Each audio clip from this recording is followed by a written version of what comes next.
too, and they were just, riveted. It's Awesome. fantastic, fantastic. Awesome. Great job on this. And I wanted to know, what was it about Superman? Where does the passion come from for you to give up an amazing franchise like X-Men to take this on?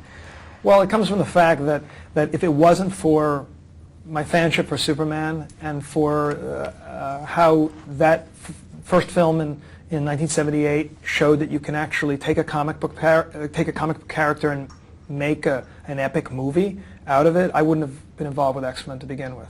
I had a bootleg copy of the original Superman, a 5-hour version with all these deleted scenes and everything that I would watch on the set, in the trailer while I was making X-Men 1 in Toronto.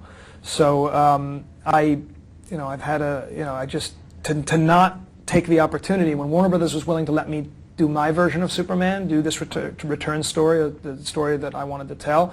I had to take advantage of it, and it was very heartbreaking to have to leave X-Men. If I could have split myself in half and done both movies, I would have, but this was it. This had to be. What was the most important thing you wanted to get across in this film?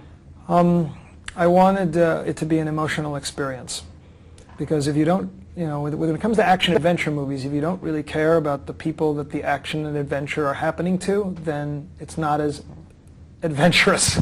So I wanted I had never made a very emotional, romantic movie before, and I wanted to make a film that it wasn't just guys dragging their girlfriends to go see, but that girls will drag their boyfriends to go see. So, but it's got something, all that. Or grandparents can drag their grandkids to see. Everybody can drag everybody. Hopefully, no one's dragging anybody. I'm teasing. That's great. No dragging for this one. Obviously, it was important for you to cast a fresh new face. What was it about Brandon that you went, yeah, this is the guy?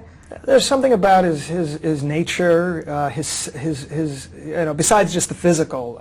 He's raised in the Midwest. He has his values and the way he views life, his kind of personal moral compass.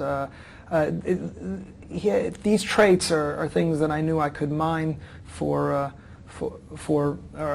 this character, and he's, he felt to me in my first meeting with him, because it's always the meeting where I get the most, and not even the reading, it's the meeting, just having a conversation about life and family and things like that. It was that meeting that I felt he has these qualities, and I've had a pretty good knack for casting over the years. So I was going to say, you've given us some great fresh talent. Thank you so much for Hugh Jackman. Thank you so much for Hugh Laurie. I could go on and on. What really impressed you when you started to work with Brandon? The fact that he wore, it's a tough boots to fill, tough suit to wear, and he wore it very well. That's all I can say. On all three characters, Clark on the farm, Clark in the newsroom, which is kind of the disguise, and then Superman, Kal-El, the last son of Krypton. These are three very different kinds of characters, and yet they're one and the same. So he adapted to it and evolved, I think, through the process. Do you find that when you're working on, comic book characters, I guess, in film or whatever, it's more fun or more interesting to deal with the human element? Absolutely. Again, it all goes back to the characters. We love Star Wars for the fact that it showed us things we'd never seen on film before. But if it wasn't for Luke, Han, and Leia and their relationship and the feelings that it wasn't for the established. If it wasn't for the characters, they drive the emotional experience of watching a movie. It's a total experience. Yeah. And that's part of it. Yeah, every fictional character, whether or non or real, in the past always mirrors the time that they're in. How does Superman reflect our time and place now? I think we're at a time, as our country's gone through a number of times. We're one of those upheaval moments, and oddly enough, it was during the Second World War that Superman really took off in his popularity, and I think the reason for that is he didn't clean up all the problems in Europe and the Nazi menace and say, he left that to the real heroes, to the soldiers, or in our post 9/11 world, I think the firemen and the soldiers, the people who are people who are putting them, genuine human heroes. I think what he does is he leads by example. His father said in one of the early pictures, Jor-El says, use your leadership to stir others. And I think in that way, he's a light at the end of the tunnel. He's a breath of fresh air through difficult times, and he's inspiring. And yet he has very human qualities that we can all relate to. He has vulnerabilities. You know. Yeah, I was telling Kevin Spacey, I said the hardest part for me to watch this film was when he was getting the crap kicked out of him. That was really tough to watch. Was that a tough scene to shoot?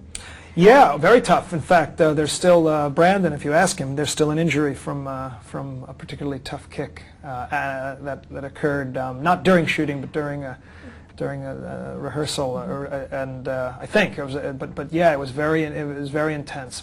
But at that time, we got into a place with the movie where we knew this needed to happen, and then someone kicked water on one of the cameras, and the camera shut down, and it was all. But very well played. So you never mess with Superman?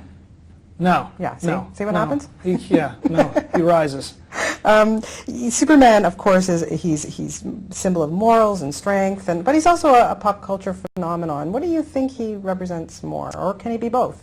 I think there's something about him being either the first superhero or the strongest, most powerful superhero, or being the ultimate immigrant, or just the icon of the this itself that is cool, that has lasted through the last 7 decades, and it just means I think Superman means something different to everyone. To me, I was adopted. I was an only child. That's what he means to me. I have blue eyes, something to that effect. I don't have powers. I cannot fly, but I wish I could. And I think he represents the adolescent dream of flight, freedom, and power, and things. So he just means something different to everybody. Absolutely. How cool or important to you as a director is it to have this shown on IMAX, and not just IMAX, but IMAX 3D? I mean, this stuff is fantastic. I think that's the showman in me who just wants to try something that hasn't been done before, and in looking at the tests that IMAX did early on, I was completely blown away with the capabilities of how they can translate 2D material, and then once we gave them some of the visual effects elements, for me to watch the whole thing in IMAX, which I have not done yet, it will be an odd experience. Because when I direct the film, I have a very small monitor, and I save the experience for the theater, but to have it be 7 stories high, and moments of it, these sections that will be in 3D, I have no. I hope it will be like watching somebody else's movie. Oh, it's fantastic. We saw some of it last night. Next up, you're tackling Logan's Run. How's that coming along? No, I'm taking a break right now, but that was a project that I've been fostering and working on designs for. But for the moment, I'm actually taking a mental and physical vacation. This has been a very long journey, and it was like making the 2 X-Men movies combined on this one. So I'm going to actually take a mental break, and part of that break is nothing I have to do. Good. Well deserved. Just keep up the great work, and this is really, really spectacular. Good job. Thank you so much. And come shoot in Toronto again, huh? Oh, I will. I love Toronto.